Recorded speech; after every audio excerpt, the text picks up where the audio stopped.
एक बार देवऋषि नारद भ्रमण करते करते विंध्य पर्वत पर आ गए। अब नारद जी का तो काम तुमको सबको मालूम ही है ना। नारद जी का काम तो मालूम है ना सबको। क्या काम है उनका? दुनिया के लोग कहते हैं नारद जी का काम है चुगली करने का, पर शिव महापुराण की कथा कहती है नारद जी का काम चुगली करने का नहीं है। नारद जी का काम किसी व्यक्ति को अग्नि प्रज्वलित कर कर, किसी व्यक्ति में आग प्रज्वलित कर कर, किसी व्यक्ति के हृदय को जलाकर भगवान की भक्ति को प्रकट करने की सामर्थ्यता देवऋषि नारद। लोग कहते हैं नारद जी का काम चुगली करने का है, लोग कहते हैं नारद जी का काम निंदा करने का है। निंदा करने का नहीं, निंदा के माध्यम से भगवान की भक्ति प्रकट करना, किसी के अंदर इतनी जलन उत्पन्न कर देना कि वो तप करने बैठ जाए, किसी की इतनी बड़ाई कर देना कि वो भगवान की भक्ति से जुड़ जाए। ये देवऋषि नारद का काम। दुनिया के लोग, दुनिया के कथाकार कहते हैं कि देवऋषि नारद निंदक है, देवऋषि नारद चुगलखोर है, देवऋषि नारद निंदा करते हैं। ये दुनिया के लोगों ने एक पक्ष देखा। अगर दूसरा पक्ष देखते तो मालूम पड़ता कि देवऋषि नारद निंदक नहीं है। देवऋषि नारद जो देवऋषि नारद हैं वो चुगलखोर नहीं है। देवऋषि नारद अपनी वाणी से किसी के अंदर अग्नि उत्पन्न कर कर उसको इतना अंदर से जला देते हैं कि वो भगवान को प्राप्त करने के लिए फिर कुछ ना कुछ प्रयास कर ही लेता है। जब जब देवऋषि नारद ने निंदा करी, जब जब देवऋषि नारद ने चुगली करी, तब तक देवता को प्रकट होना पड़ा।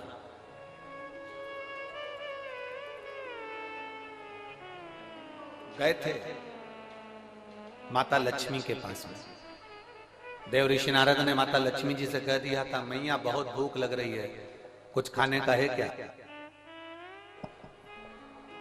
बहुत तेज भूख लगी है, कुछ खाने का है आपके पास में? मैया ने अंदर से जाकर मोतीचूर का लड्डू ला कर दे दिया। नारद जी ने जो मोतीचूर का लड्डू खाया तो नारद जी ने कह दिया, मैया लड्डू तो अनसुईया जी के घर के थे, क्या जोरदार लड्डू बनाती है मैया, तुझे तो लड्डू बनाना भी नहीं आता लक्ष्मी मैया। अब तो लक्ष्मी जी को क्रोध आ गया। इतनी देर में नारद जी पहुंच गए पार्वती जी के यहाँ। पार्वती जी के यहाँ पहुंचते से कहा, मैया भूख लग रही है, भूख बहुत तेज है। पार्वती जी अंदर गई, उन्होंने आकड़िया की रोटी, काकड़िया की साग नारद जी को दे दी। नारद जी भोजन करते से बोले, मैया रोटी तो अनसुईया जी के घर की थी, क्या रोटी बनाती है, क्या रोटी। अब पार्वती जी का हृदय जल गया।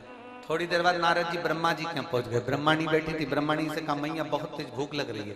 ब्रह्माणी अंदर गई, खीर बनाकर ला कर दे दी। नारद जी बोले, मैया खीर तो अनसुईया जी के घर की थी, क्या जोरदार खीर थी। अब तो तीनों देवियां इकट्ठी हो गई। मोहल्ले की 3 माताएं अगर एक जगह पर मिल जाए तो समझ लेना कि किसी ना किसी की बुराई चालू है, किसी ना किसी की निंदा चालू है। अगर ये तीनों एक जगह पर मिल गई है ना तो जरूर किसी ना किसी की निंदा चल रही है, किसी ना किसी की बुराई चल रही है, पक्का।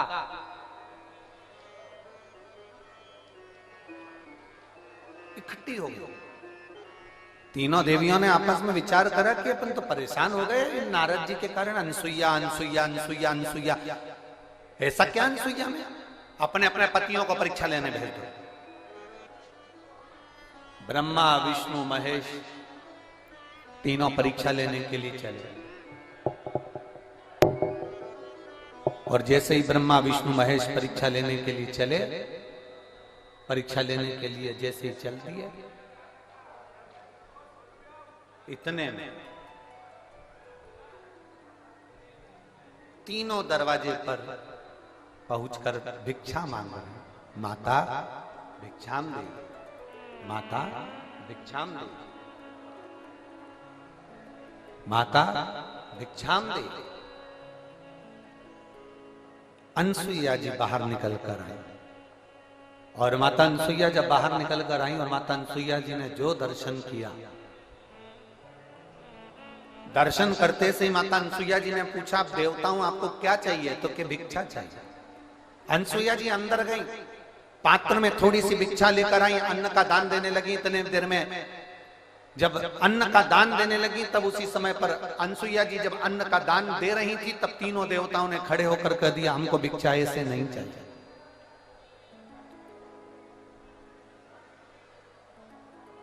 हमको ऐसी भिक्षा नहीं चाहिए,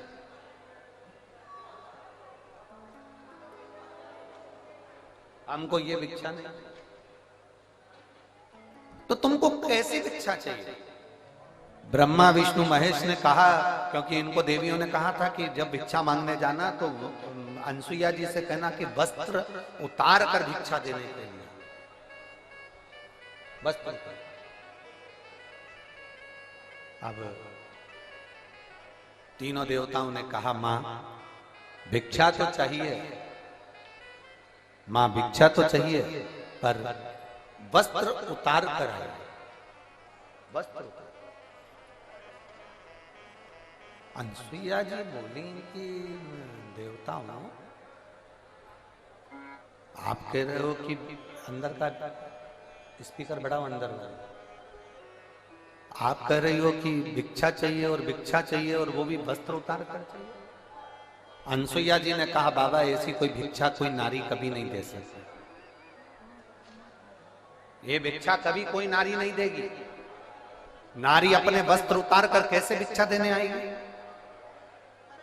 तीनों ने, जो ऋषि का रूप रख कर आए थे, साधु का रूप रख कर आए थे, उन तीनों ने कहा, मां भिक्षा तो हम ऐसे ही लेते हैं, अगर दोगी तो लेंगे, वरना भूखे रह जाएंगे, और अगर हम भूखे रह गए तो उसका दोष तुम्हें लगेगा।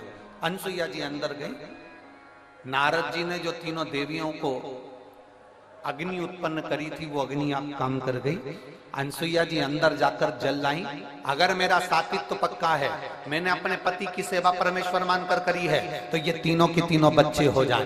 जो जल छोड़ा, तीनों की तीनों देवता 1.5 महीने के छोड़ा हो गए, 1.5 महीने।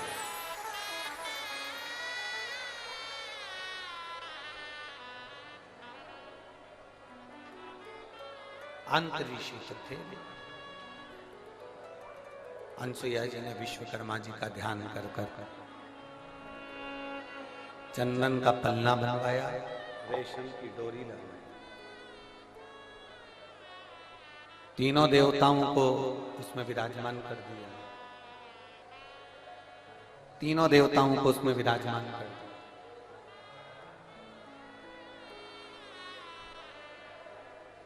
और तीनों देवता उसमें विराजमान हो गए। चंदन के पलने में रेशम की डोरी डालकर माता अनसुईया तीनों को झुला रही थी। इतने में अंतरी ऋषि का आगमन हो गया। अंतरी ऋषि ने पूछ लिया अनसुईया जी से कि ये किनके बच्चे हैं? अनसुईया जी तुरंत अंतरी ऋषि से कहती हैं, ये अपने बच्चे। अंतरी ऋषि ने कहा, अभी मैं स्नान करने गया था, तब तो एक भी नहीं था, और आया तो 3। अनसुईया जी बोली, भगवान जब देता है तो छप्पर फाड़ कर देता है।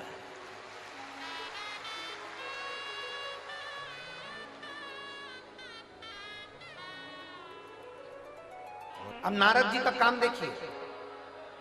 दुनिया के लोग कहते हैं नारद निंदा करते हैं, दुनिया के लोग कहते हैं नारद चुगली करते हैं। अगर नारद नहीं होते तो चंद्र प्रकट नहीं होते, अगर नारद नहीं होते तो दुर्वासा प्रकट नहीं होते, अगर नारद नहीं होते तो दत्तात्रेय भगवान प्रकट नहीं होते, अगर नारद नहीं होते।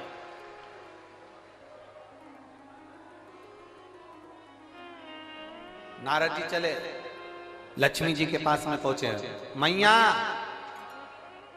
आज बड़ी बेचैन दिख रही हो। लक्ष्मी जी बोली, क्या बताएं, हुआ क्या? अपने पति को भेजा था अनसुईया जी की परीक्षा लेने के लिए, पर पते नहीं है उनके, आज बहुत दिन हो गए, दिखे नहीं मेरे को। नारद जी बोले, वो तो पल्ले में झूल रहे हैं।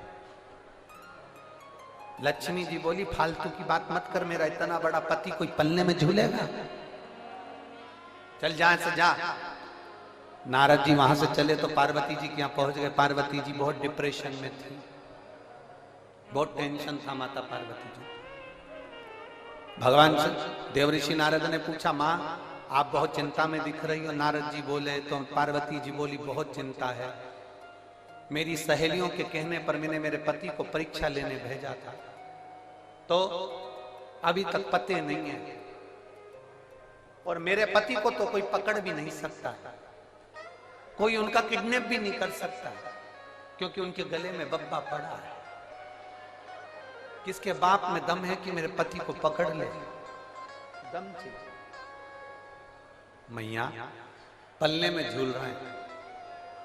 सरस्वती मैया से भी कह दिया पल्ले में झूल रहे हैं। तीनों देवियों ने नारद जी के चरण पकड़ लिए। नारद रुक जा, तो ये बता कि हम हमारे पति को कैसे लेकर आए? नारद जी ने कहा, जैसे तुम्हारे पति मांगने गए थे वैसे तुम भी चली जाओ। तीनों ने ब्राह्मण की पत्नी का रूप लिया। दरवाजे पर अनसुईया जी के पहुंच गई। अनसुईया जी के दरवाजे पर जाकर तीनों देवियों ने आवाज लगाई, माता भिक्षाम दे, माता भिक्षाम दे, माता भिक्षाम दे, माता भिक्षाम दे। बार बार आवाज लगाई जाए, बार बार आवाज लगाई जा रही है, माता भिक्षाम दे, माता भिक्षाम दे, माता भिक्षाम दे।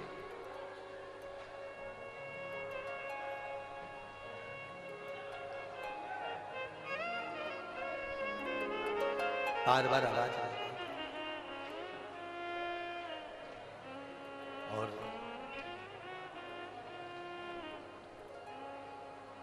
जैसे ही आवाज लगाई,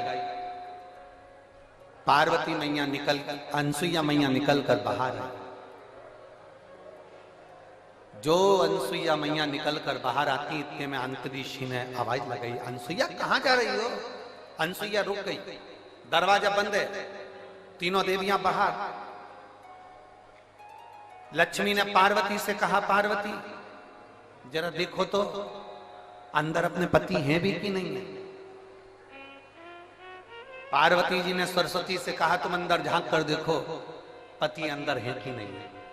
सरस्वती मैया, दरवाजे में एक छोटी सी सरंग थी, पतली सी सरंग। उस सरंग में से सरस्वती अंदर झांक कर देख रही थी।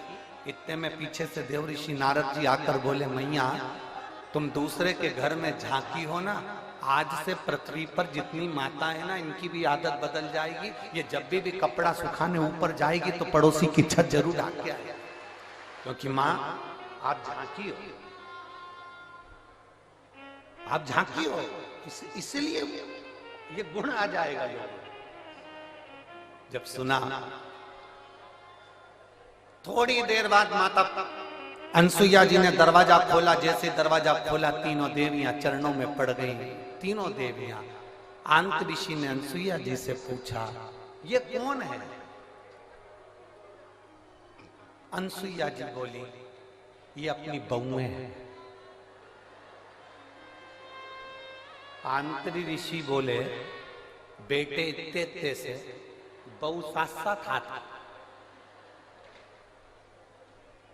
इतने में तुरंत अनसुईया जी ने तीनों से कहा, तुम्हारे ससुर जी हैं, पांव पड़ो, पांव पड़ो जल्दी से। तीनों देवियों ने अंतऋषि के चरण छुए। अंतऋषि ने अनसुईया जी का हाथ पकड़ा और एक कोने में ले जाकर पूछा, अनसुईया पागल हो गई है? बेटे इतने इतने से और बहू लिया साथ साथ हाथ की, तुझमें अक्ल वकल नहीं है क्या? बिल्कुल भी। इतने से बच्चे की कोई शादी करते हैं जो इतनी बड़ी बड़ी बहुएं लेकर आ गई? इतने में अनसुईया जी बोली अपने पति से, स्वामी आजकल की बहुएं कमाता हुआ पति मिल जाता है, लेकर के अलग हो जाती हैं। हमने कैसे पाल पोस कर बड़ा करा हम जानती हैं, अब बड़ा करेगी तब मालूम पड़ेगा, ले जा।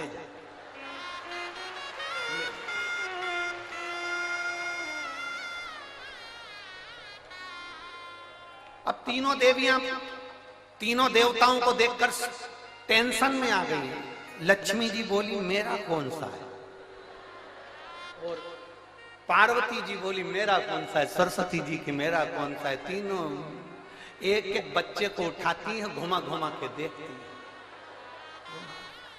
बाबा हर माल 2 रुपया, जिसका जो अंश है उठा लो।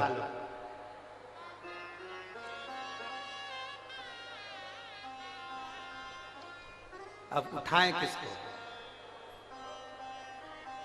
लक्ष्मी जी सबसे पहले बोली कि देखो, सबसे पहले मैं विद्वान भी हूं और चतुर भी हूं और मैं अपने पति को छांट सकता हूं। लक्ष्मी जी बोली सबसे पहले मैं छांटूंगी। लक्ष्मी जी ने अपने पति को छाटा।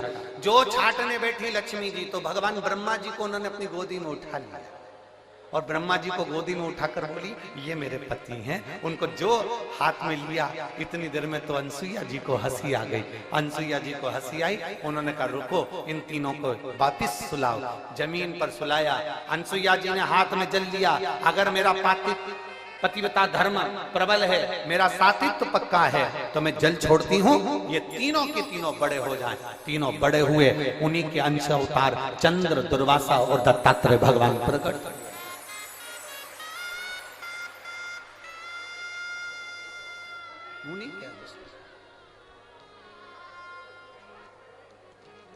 और महाराज,